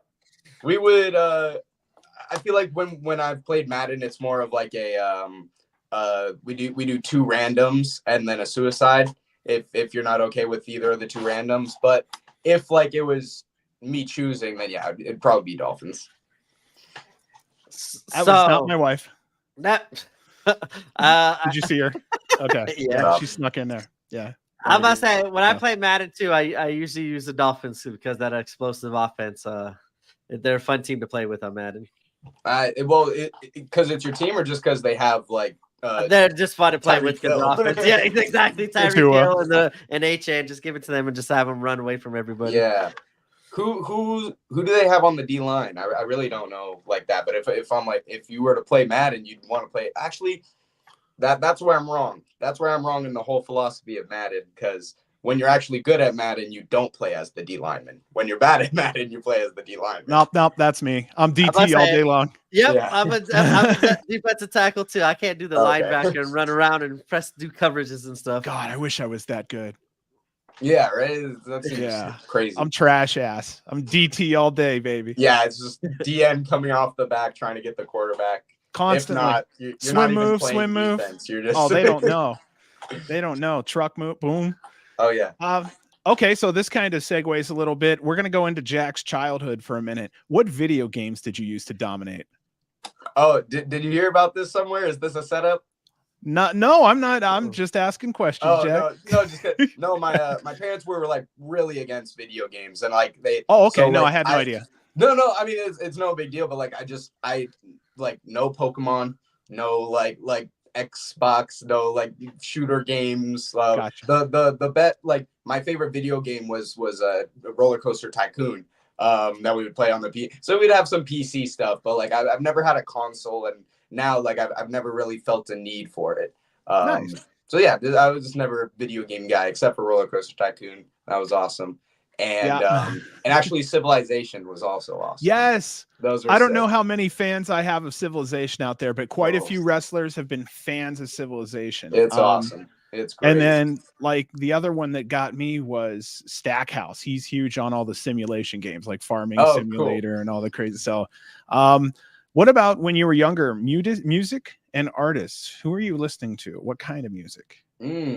I think my music taste has gotten a lot lighter actually now. Like I feel like it would be a lot more heavy metal, more Metallica and Guns N' Roses and like South of Heaven, I think. Like Disturbed and stuff. Like it would be most of the music that my dad would listen to. So like I feel like maybe it wasn't until high school that I really started listening to more pop music and hip hop and stuff, and being a little bit more relaxed on that stuff. Just for the longest time, I was like, oh, this just sounds stupid. It sounds like people talking. Oh, it's not fun. So, but then I mean, lightened up to it. I'm like, oh, this is good too. I don't have to, not everything has to be fucking rock and roll. So yeah. No, I get that. Yeah. Well, your dad was probably listening to a lot of lifting music. So, you know, it was just adrenaline, go, go, go. Right. Yep. Okay. Yep. So favorite cereal? Ooh, Reese's Puffs. Reese's Puffs. Well, favorite cartoon or Okay. Reese's, well, hold on. Or Cinnamon Toast Crunch. They're very close. Cinnamon Toast Crunch. That like 1 and 2 Reese's and cinnamon. Favorite cartoon? iCarly, isn't it? You're gonna say iCarly. Well, that's not a cartoon, but no. Did you watch iCarly growing up? So did you have like that connection? Okay, cool. Sometimes, yeah, totally. Say Rick and Morty, I would say maybe Family Guy is also very good. Yeah, one of those two. Got one of them on the back of my chair. Also, what if it's dumb and cartoony and adultish? It's fun. Favorite toy when you were growing up? Did you have one or? Favorite toy. Maybe like some knights. I always have these like little knight guys. And I was always playing with the knights, having them like fight each other, fight a dragon. And then I had a little ring also. I had these little lucha guys that I got from Mexico. And I've had these guys since like before I really knew what lucha libre was and stuff. So yeah. Oh, wow. Nice. So you want to know something? They would fight the knights and stuff. So you want to know something I was able to get for the first time in forever, and I wasn't able to get it when I was a kid? Yeah. Hey, let's go. That looks awesome. Disney. I had to go get it Disney. There's a blue one. I got a green one. My son just has just got one too, like double handled. He just came back from Disneyland. Like, yeah, those are ridiculous now. That's awesome. I had to pull it out. Awesome. Sounds great. I know you're a Star Wars guy, so I had what's to pull that what's your favorite installment of Star Wars? I would say Book 7, and the only reason I say that is because specifically my age, I grew up on Skywalker, And that was the movie where it made Skywalker the true superhero slash amazing, that I felt like he needed to be. And yeah, my hero finally got a movie where he was like godlike, like he fought, as I see. So, Okay. You see what I'm saying? Like, yeah, so there was that one movie. Because at first I was like 7, like the Disney one, but I could totally see that of like Luke is now Yoda. Luke is now the Thank you. Luke You is get now it. Yeah. the emperor of the good stuff that's going on, and he's the person that you're trying to get. That's a really cool take. I've never really thought of it like that. Yeah, Nice. my boy finally made it to the top of the food chain. Totally, and then he totally did. And he had the job finished a long time ago. Now he gets to sit by himself and be the champion that he is until the next stuff. So yeah, dude, that fight with Kylo, and then he was like gone. I was like, oh my god, he fought him. He wasn't even fucking alive. Like, okay. Anyway, we were talking wrestling. Celebrity crush. I can get into all this crazy shit. So yeah, do you have a celebrity crush? Was it iCarly? I would say I don't know if you know. I used to have a crush on like Olivia Holt. You know who she is? She was from the show Kicking It. Yeah, I've heard that name. Real cute. Was it from Nickelodeon? No, I think no, wasn't Disney. It was like, was it like Disney 101 or something like that? Like, was there like a Disney X or something like that? Yeah, I don't know. Like some alternative stuff, or I don't know. It was a show called Kicking It though, and yeah. Or there's a comedian that I also think's really cute, and her name's Whitney Cummings. And I knew that was coming. I was gonna say she likes younger guys. She does. I was trying to pull that one out. I so tried to pull that out of him. Talk to us about Archibald Cartwheel. Anything you'd like to mention about that? Oh, yeah. He invented the cartwheel. There was all this bad stuff going on in the homeland, and he needed a way to make the kids get their minds off of all the famine and all the issues that were going on. So Archibald invented the cartwheel, and from then on, the cartwheel name has just been going throughout the universe and throughout the world, spreading cartwheels. So yeah, that's who Archibald Cartwheel is. I made him up. Hey, we had to clear the air. Yeah. I was just gonna ask. I always ask this because I'm a venue person. What's been your favorite venue to wrestle at so far? I really like wrestling at the Auditorio in Tijuana. Like just the crowd that's always there. It's always so energetic. And most places in Mexico, it's just been these really awesome arenas. The same with Japan, like within the Tokyo Dome City Hall. I've wrestled in the Korakuen Hall. Like I can't go with that question without mentioning those things. But yeah, and then even in Toronto, like the actual city of Toronto, in terms of like how the crowd reacts, is just insanely explosive. I'm not sure what it is about that city, or maybe the history that wrestling has there. But every crowd that I've been a part or wrestled for in Toronto has just been electric. So yeah, can't beat that Mexican crowd is all I ever hear. can't beat that. They're wild. I heard they're wild. There's no internet and all that stuff don't exist down there. They go fucking nuts. Yeah, So, we get mad at one guy at a GCW show. Yeah, imagine in Mexico. All the air horns. So Jack, you just showed us a little figure there. One of the things I like to do is show and tell. Is there anything else you have in that room there you'd like to show us that you're proud of, or maybe something you'd like to give us a story on? Because I mean, there's tons of things. So I just don't know which you could show us 2 or 3.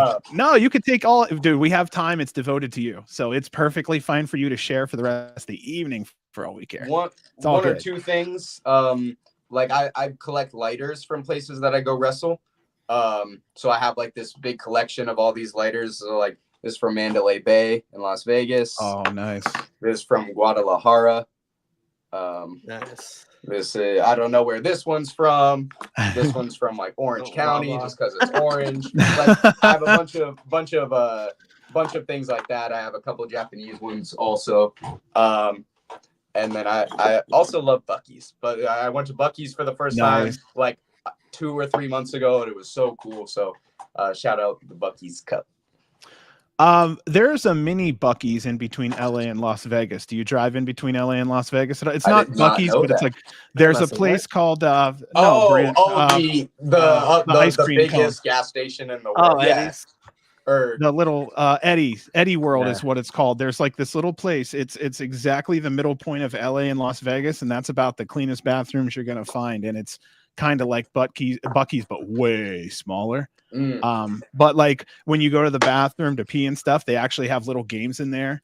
So like you can like pee and okay, dude. Yeah, Brant's laughing, but this is the child in me, dude. Like you can piss and like shoot like soccer balls and shit. Like it's pretty cool. That's awesome. Anyway, it's the little things in life. There you go. What is the best concert you've attended? I've never been to a concert actually.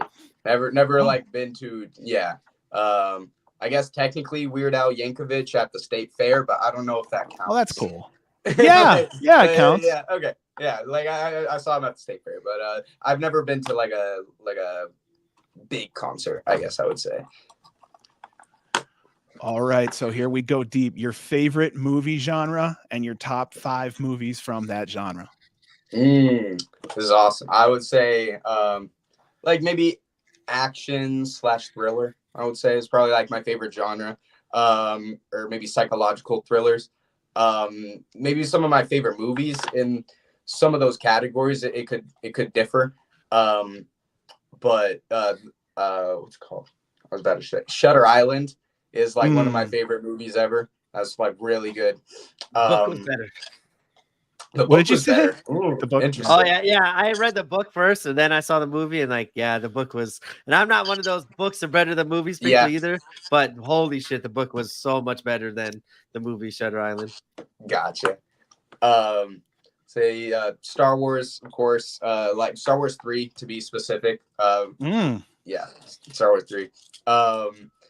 Then Gran Torino was really awesome. I don't know why I like that movie so much, but it was sick. Then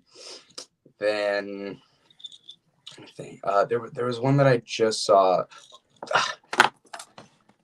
Hear me out. Ricky Stenicki was stupid good. Ricky Stenicki was very, very good. Yeah. I thought so. I thought it was really, really good. Or John Cena did a great job. I was just thinking about movies that I've liked. Yeah, tons of really good movies. Yeah. Are you binging any shows right now of any kind? True crime. I've been trying to. I've watched the first season of The Sopranos, which was really good. I haven't watched like more after that, but like I had a good one season of it. I'm trying to get back into Naruto. I've watched like maybe the first 3 seasons, and now I'm kind of trying to get back into like where I left off, I guess. I've watched The Office all the time. Like that's like my that was my comfort show for a while. So I've seen all of that. I mean, I watch wrestling. I've started watching a lot more wrestling than I have in the past, which has been very helpful. Now, do you do that to study or for enjoyment? Mostly to study. And in terms of like that wrestling is there's only so much time that I can actually do it in throughout the week. So it's like, if I'm not doing traveling for wrestling, or if I'm not like making a video, I guess, or something, like let me make tonight a little bit useful in that wrestling way, and let me watch a match, and then let me take notes on like how they made that match, and like where stuff is, and how long was in between each spot, and like usually a minute and a half between each pin. But yeah, stuff like that. So I see the notebook. I gotta ask, like, is that like a wrestling journal that you kind of keep, or is it like something you just started? So this is actually my third one. Okay. I have like 2 black ones, and then this is my next one. And then I have a red one that's waiting for me once I finish this one. I'm close. But yeah, tons of just ideas and things and everything. That's awesome. But Those it's things been like something that I've been very consistent with too, and I'm pretty proud of it, I guess. Yeah. You're going to look forward to seeing that 30 years from now, and you're going to go, oh, here's where I was. Here's the story behind this one. I did this here. Oh my God. Yeah, that's Totally. phenomenal. I'm like I said, I'm only in my 40s, but I am in my 40s and take videos and pictures of everything. It really, even the dumb pictures mean something down the road. I can say that from experience. So yeah, take it all in while you can. Do you have any current YouTube obsessions? Like, do you like to watch people build, like with mud in the middle of the forest or anything? Well, there's a dude named Cody Ko. Do you know Cody Ko by any chance? Why is that? Is he the bug guy? Butt guy? Bug, like gets bugs bitten. No. Okay, he's not that guy. No. But I know who you're talking about. He's like tries all the deadliest bites in the world, right? Yeah, yeah. No, not he's just he's a YouTuber and he just like reacts to videos, I guess. He has good funny commentary on it.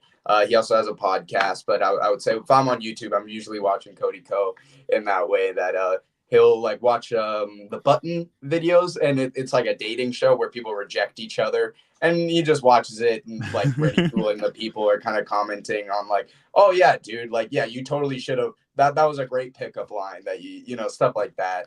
And they did the that's cringe videos that like were really popular maybe 10 years ago. Those were kind of what made them famous, I guess, in the first place. Yeah. So what's your aspirations after wrestling? After wrestling, I definitely want to make a good amount of money. I think that'd be great. Yeah. I think that'd be great if I could do that with wrestling as well.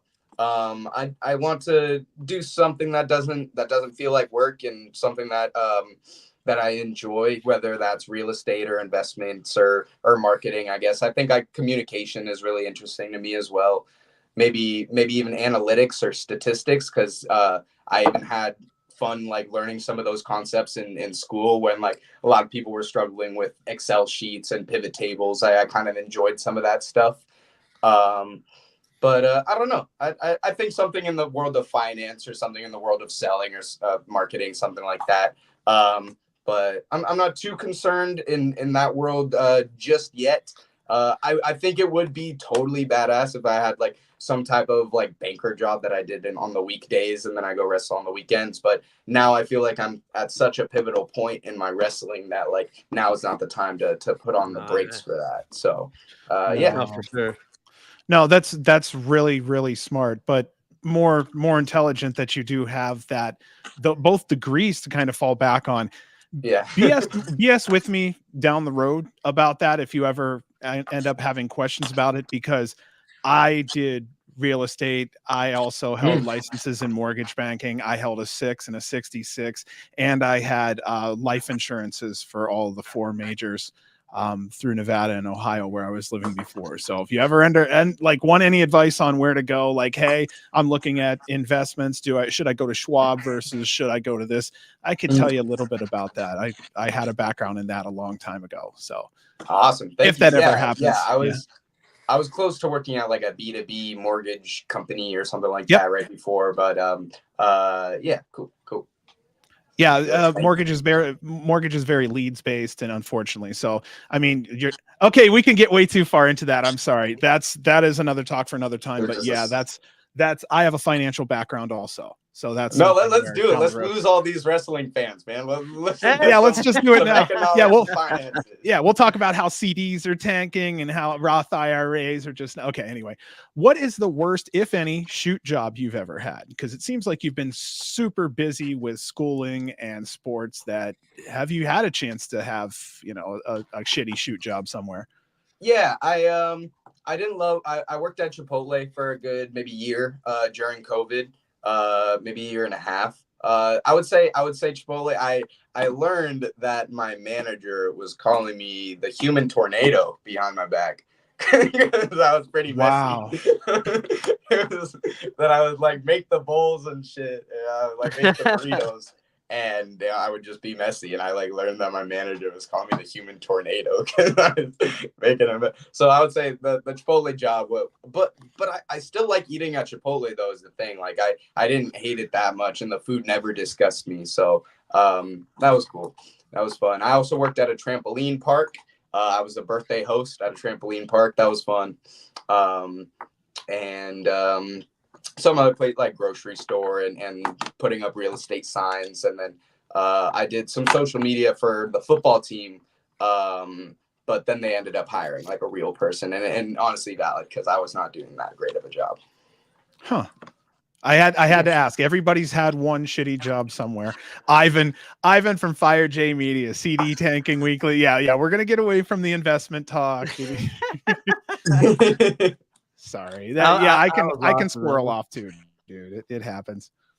All right. So here's another fun one for you. And I love this question. This is one of my favorite questions of the whole interview. Do you have any ghost stories or spooky stories that you could share that happened to you over your life, or maybe some friends where you didn't like staying at their house because it was a little weird? Yeah. Feel free to tell us some stories, man. Totally. I wish I had more and better ones, but I mean, I've definitely seen like a shooting star that like I was so sure that I saw a shooting star. I don't know like how real they are, but like that it's like, well, it's a shooting star. Maybe there. I remember one time. I remembered that.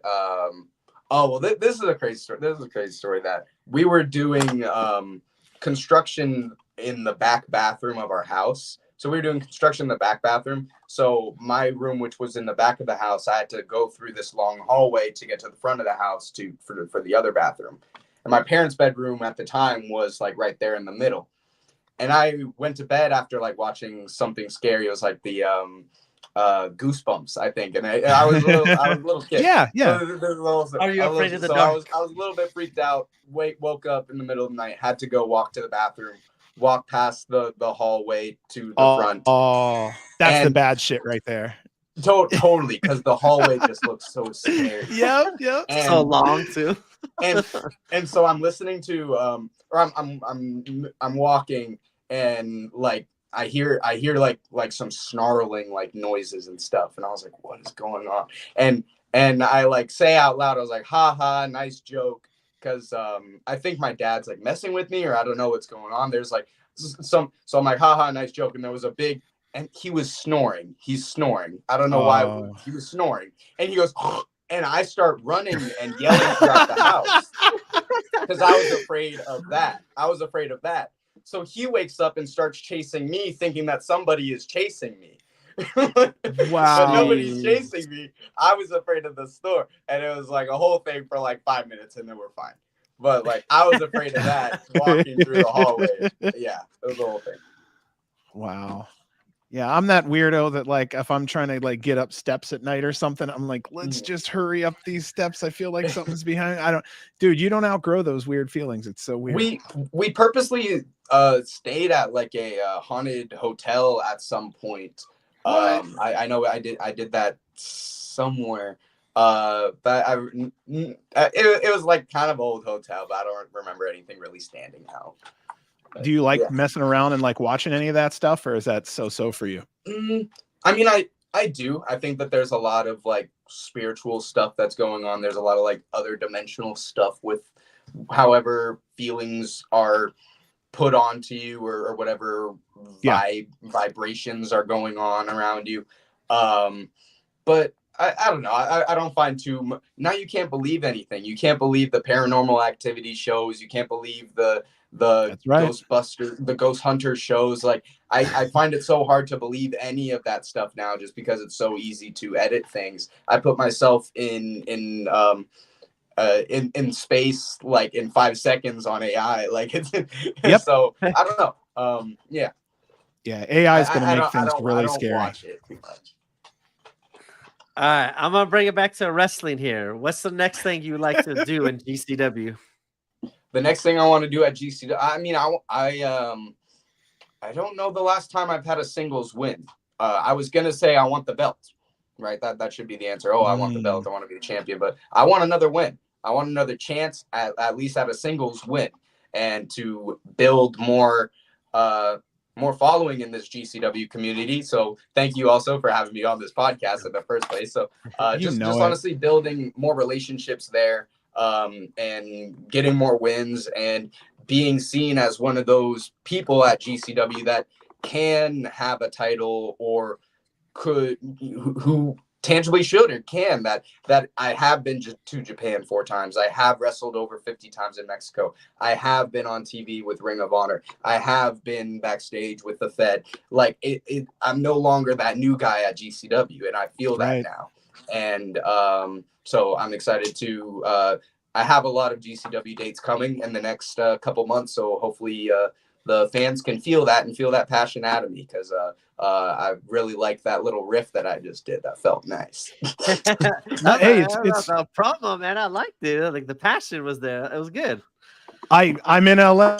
I know that LA really loves you. I know that when you come out, LA just lights up when you're there. So that's a thank you. Yeah, that's a fun one, because I mean, it's all the people that would see me at the little lucha shows and the other indie things that I would do down in LA. So, and then mixed with the more casual GCW fans, mixed with some of the like Feder AEW fans who don't really come to other things, but they're like, oh, I'll try that real quick. Yeah, you're one of the first people I search out actually at the live shows. I always try to come over to you and freaking say hi, and I always try to see like how much wider you've gotten since I last talked to you and whatnot. But no, it's just I really love seeing you just keep pushing forward. And again, you're so young. Just remember that reality and expectations can be 2 different things, but there's a reason why you were chosen today to be exactly where you're at, and it's definitely more blessed than some other people maybe in their position. So just keep pulling, just keep pushing hard there, because you're going to get there. You're young, you have high expectations, and you're going to, because from what I've seen, you've been like knocking it out of the park since day one. You know what I mean? With sports and with just having this kind of a competitive style that you have there, you're going to naturally want to push. Remember to enjoy and use the time that you're not there yet to plan for the time that you do get there. I like that. Thank you so much, Sean. Thank you, man. That really means a lot, man. And from the moment that I met you, you've been really cool, really nice, and always hooking it up with everyone. So I hand out all kinds of hugs. Hugs. And I told you too. We when I first met you in Vegas, like the Ring of Honor show. I went to the Dynamite and then the taping afterwards, and like your name was the one that people were talking about the most. Like even though they were saying Jack Carter because they couldn't hear it, but they're like, "Who is this guy?" And like I was right behind him, so I kind of was able to tell him everything. And then they said they're going to check you out in GCW, but like your growth that we've been seeing, it's been awesome. And I think you working, as you said, all these different places is only going to keep on helping you at every single place that you keep on going to. And it's just cool seeing other people that hear your name for the first time, and then they want to search you out and check out all your stuff. So it's been awesome to see that and hear that. Thank you so much. And I remember that time in Vegas, and I remember feeling very proud of like what we did that night on Ring of Honor, when a lot of people have left the crowd already, but we were so stoked to go out there and do it. And that was a really awesome time. And then especially the next day, I got to come back the next day and work as extra again. And it was really cool, just kind of the way that wrestling just took over the city, right? It was like everyone's been there for AEW. So thank you. That's cool. Yeah, we're gonna be seeing you next year for WrestleMania out here. Oh, there we go. WrestleMania, baby. You're gonna have no choice. Yeah. One way or another, we're gonna search you out. One way or another. Good. Sounds good to me. Do you have any pre-match superstitions or rituals that you go through? You said that you went through that, but do you have any I said this wrong. Do you have any superstitions? Are there some things you try not to mess around with or do? I mean, no pre-workout before the show. I understand that. Is there anything else though that you're like, okay, maybe some say a prayer, some just try to clear their head, some listen to music, some slap the shit out of themselves. Like, where do you land on that one? I used to believe in the Brian Bosworth technique, but I don't really think that that's really the case anymore. Is that the like high energy kind of? It's like not doing slap it. It's not doing a certain thing the day before. Oh, okay, stuff. okay. Yeah. You're talking the basic high school coach, don't mess around with the girls kind of thing beforehand. Yeah, exactly. Okay, The okay, basic, yeah. like the day before, like take every, but and that's kind of what I used to do. That it was like the day before, like I'm not doing anything, like drinking or smoking or anything. I'm not going Okay, out. I'm not yeah. staying at home. But then now throughout like the career in wrestling, it's like, oh, you're gonna wrestle 3 times that weekend, so you don't really have the luxury to choose to not travel that night, or to choose to not have this bad meal because you're still recovering from the other match that you just had. But other superstitions, I'm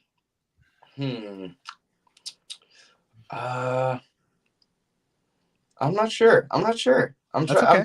I don't know. I used to like to eat chicken bacon ranch Subway sandwich. That used to also be my thing, but that was also more of a football thing, that it was like once a week you could do that, but if it's 3 times a week, that's different.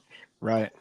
Yeah, we used to carbo load. Our coach would have us carbo load. We do spaghetti dinners before football. Isn't that crazy? Oh yes, Old totally, school. totally. Good dinner the night before. Yeah. Okay. Any weird quirks? I know this is kind of around this, but is there any weird, like, do you have to touch your chin before you eat, or any of that crazy shit that, you know? Do you have a habit of switching the light off 4 times in a row? I always put my passport in the same spots in my backpack and stuff. I have certain places for like my headphones and my passport, and like where my clothes go, I guess, and in the suitcase, which has been helpful. And kind of stitious, kind of quirky. I like to do if I have a really, really good match, I'll get a root beer after the match. If I have a really good match and I'm really happy with it, I'll get a root beer. If it's like a decent match and it's good, I'll get a lemonade. And if I'm not like that stoked about it, I'll have a Diet Coke. That's my. I was just about to say, if it's not a good one, you gotta go the Diet Coke. That is so So cool. if you see me walking around with the Diet Coke, don't even ask him about his match. All right, Jack, one thing you want to do before you die. What's one major goal that's definitely a Jack Cartwheel goal? Ooh, I definitely want to skydive. That sounds right. That sounds like a good answer for that.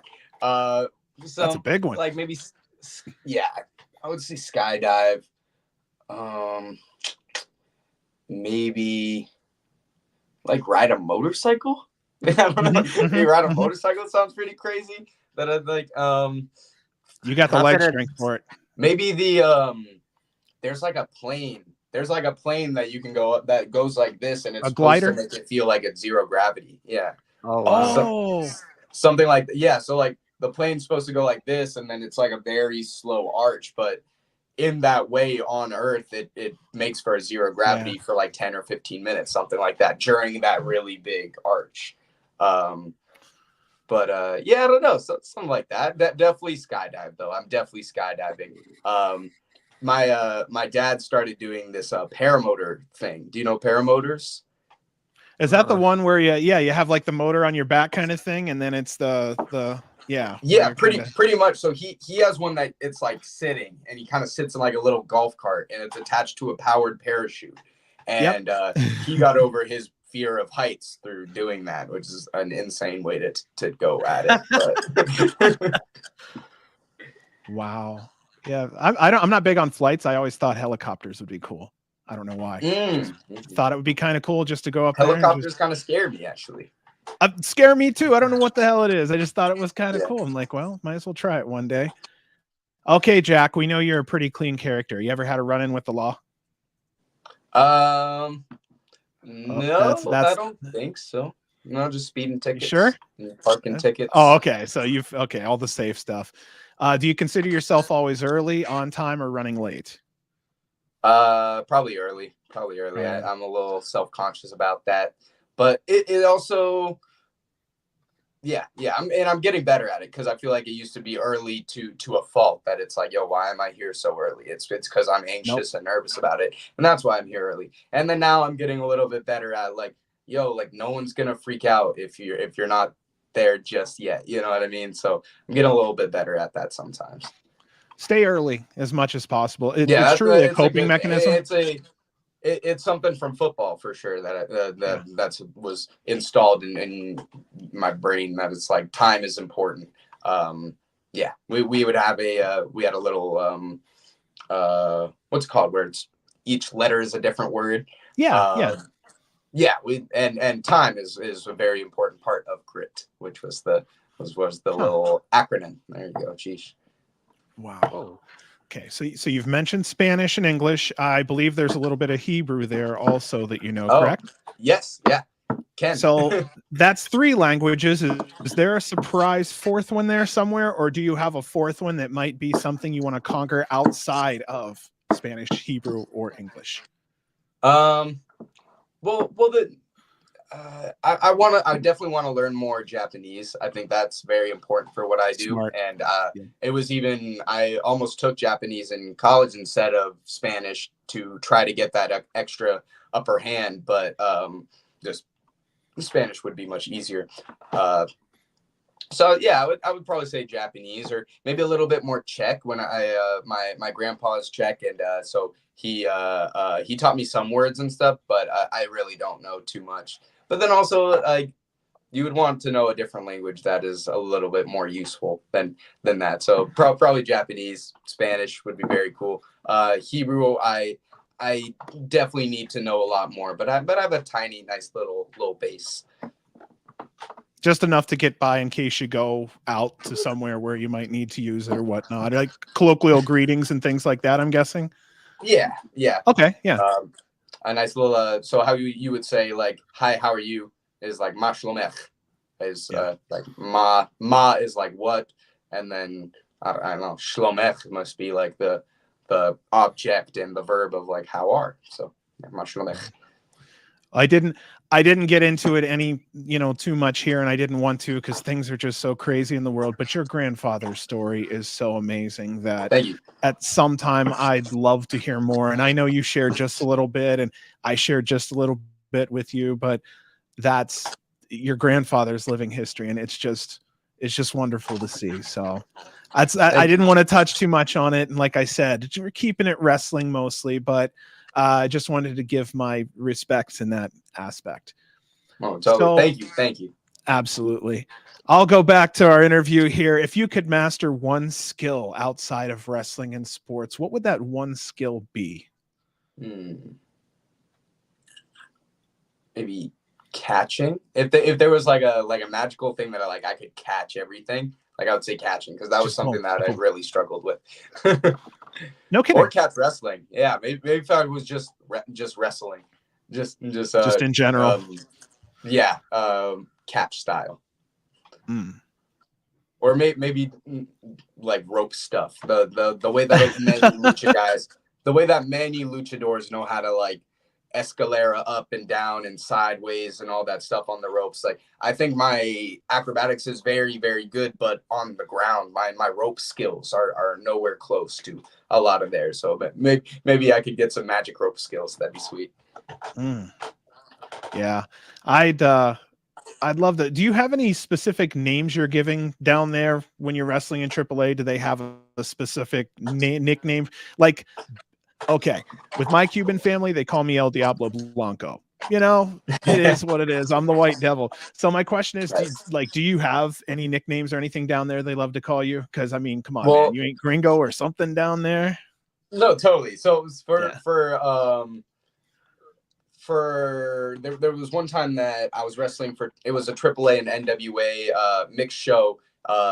It was at a Smashing Pumpkins like festival. It was awesome, really cool. And they some fan was telling me that they would call me El Niño Maravilla, like Wonder Boy instead, because they were saying cartwheel is just hard to like pronounce in the way that Spanish sounds. So they would say El Niño Maravilla, and I kind of tried to make it a thing, but Niña Maravilla and is definitely a thing, and it's like a real other wrestler, so I can't really step on that. But yeah, Niño Maravilla has worked, and then another time that I went under a lucha mask, I was Red Mist 3000. I guess that's not very relevant, but yeah. Wow, Red Mist 3000, huh? So Yeah. did somebody have a mask and say wear this, and you're like, okay, lucky it fits. It was probably like legit my 3rd or 4th match ever. But you have a thing for outside of the breathing issue, you were pretty cool with the mask on while you wrestle. It was you just like an intro mask. I think I would just need to try it again. I think it'd just try it again. You know, dude, you need to go full bore Captain America. Oh, do you think that'd be a heel gimmick? Oh, I'd be a bad guy. Are you sure? I don't know. But I couldn't see myself. That might be a mainstream AAA with that. Oh, and triple. Oh God. Okay. I had my American brain on. I didn't think about sending you down as USA boy. But up here, I think it would be an amazing character, especially. I mean, if you got like you got all the stuff with like red, white, and blue on the the tassels and whatnot. That'd be. Yeah. We're still talking wrestling here. I swear, guys. Could you share one thing about yourself that you haven't shared on any other interview? Is there something different that you wanted to just tell the GCW Plant podcast? Do you like eat Jello without a spoon, or, is it like you like the smell of earthworms after the rain? Like, what's the weird? Do you have anything? We think. I'm sure I do. I'm sure I have plenty. Here's one for you. I will tell you that since you've changed the blonde hair, I think it looks more wrestler. And when I look back at you with the brown hair versus now, I actually like the blonde better. It works better for you. Oh, thank you, man. Thank you. Yeah. Well, I mean, it's all just from the I should be bald. Like the Lord put me on this earth to be bald like 7 years ago. I did this. It goes quick. 3 years ago, and I'm so thankful to be able to have to do that. That could be something I haven't talked about too much, and I mean, I'm not ashamed of it at all either. When you're 40 with hair, you won't be ashamed at all, dude. Trust me, you will be so happy. Yeah, you did everything you could. Yeah. So yeah, it was like man, I started balding when I was super young. Yeah. I had some friends that I had one guy, he was bald by 28. I'm like, oh damn. Like he had the horseshoe at 28. And I'm like, well, and then I start making jokes, and 2-3 years later, fucker cursed me, and now I'm without my hair. So it happens like that. What are you thinking, Brant? Do you have any other good questions off the top of your head? I talked this whole damn time. I'm so sorry. You good? I was having a good time. Like, Jack's my dude. I like talking with him. No, I asked all the questions I wanted to too. So yeah, I got one last question then. Yeah. I got one important question. Is it possible there's 550 GCW Insomniacs watching you right now? Can you give us the cartwheel? Yeah, absolutely. Is it possible without property damage? Yes, but the door will have to go open. So I may have to. You know what? It'd be easier if it start inside and then cross, or start outside, cross to inside. Dude, I don't give a shit how it goes. I'm just happy to see it. I love it. Let's go. Oh, you're up next, let's fucking go, guys. Let's go. Look at this. Only the top entertainment, baby. There it is. Yes. The good shit. The thing that's so interesting about like the gimmick or like the cartwheel thing is like it's not a crazy insane thing. Fans will like come to me and they'd be so excited to ask me to do the cartwheel, and I'll do the cartwheel, and they're kind of underwhelmed, and it's like that's the whole point, that it's not a crazy thing for you to need to do, like and then there's not other aspects to really put on it when it's approached with like a hey, just do it. I guess I don't know. It's an interesting thing that yeah. You gotta start flipping it on people, make them do it first. So now John, he did it. You have to do it now. Yeah, all right, you ready? You ready? You're just gonna turn the screen over. Just turn the screen. And then the screen, totally. Oh, nice. Hey! Yes. That was the fattest cartwheel you will see tonight, right there. Whew. Let's see, Brant. No. Your turn, Brant. You need to do a cartwheel, bro. I'll do a whole cartwheel. Can you do a whole cartwheel? I got space. Yeah. Dude, I gotta do it. Go. I gotta do it. Fuck yeah. Here comes some property damage. Holy shit. Holy shit. There we go. It's gonna be off. I don't have much space. Whoa. Oh. We'll take it. We'll take it. We'll take it. I'll take it. I'll take it. I don't have much faith in it, and I didn't break a bone, so that's a success awesome. for me. That was awesome. I'm gonna put that shit on loop tomorrow. And I think the idea of it also is that I do the cartwheels for people who can't do the cartwheels either. It's like, it's fine if you can't do the cartwheels because I'm doing them for you. Just like wrestling, leave it to the professionals here. I will say, if supported properly, you have a fantastic character that works well with all ages. And I feel like if that's harnessed properly, you could find yourself in a very advantageous position down the road. That's why I say keep working hard, because you're a promoter's dream as a face champion. So that's how I look at it. Thank you. Well, I feel like it's just also just a really good way to get people interested in wrestling who don't care about wrestling. Like they don't care about like sharpshooter or whatever. But if you've never heard of wrestling before and you hear of a guy named Jack Cartwheel, I think you kind of understand what you may see. And make you interested. And it happens just like that. And I'm a little bit concerned or like confused as to why it hasn't been exploited a little bit more. Because I mean, I know that I could be exploiting it way more than I am. So yeah. Others can too. So I feel like your superpower is going to be using your athleticism and know-how to start incorporating, like you say, you're incorporating the cartwheel into some of these moves. And I think that's going to be your forte more than anything, because anybody can possibly do a cartwheel, but some of the other stuff you're pulling off takes an amount of athleticism that they probably haven't been working on since they were 6 years old. So just keep pushing and keep rolling, because I personally see a lot of great things for you. I think it's just a matter of exposure and time. And to be honest with you, to headline WrestleMania at 20 some years old is something that, you know what I mean? So just let the process go, because you're walking on blessed steps. I really do feel, and your work ethic is so damn strong. Just let it be. You're used to slam dunking it. Give it time. You will. Thank you, John. If they could have a dance party in the dance break at WrestleMania, we could have a cartwheel off at WrestleMania. That's for sure a possibility. That sounds right. Well, thank you again, Jack, for hopping on, man. It was awesome. And can't wait to see what you keep on doing, not just in GCW, but like I said, outside of Ring of Honor, AAA, and all that stuff. It's been awesome to see, and can't wait to see you keep on growing and improving, and what's coming here to your future. Of course. Thank you guys for real. Like this was so much fun. Awesome. Is there anything you'd like to promote before you head out?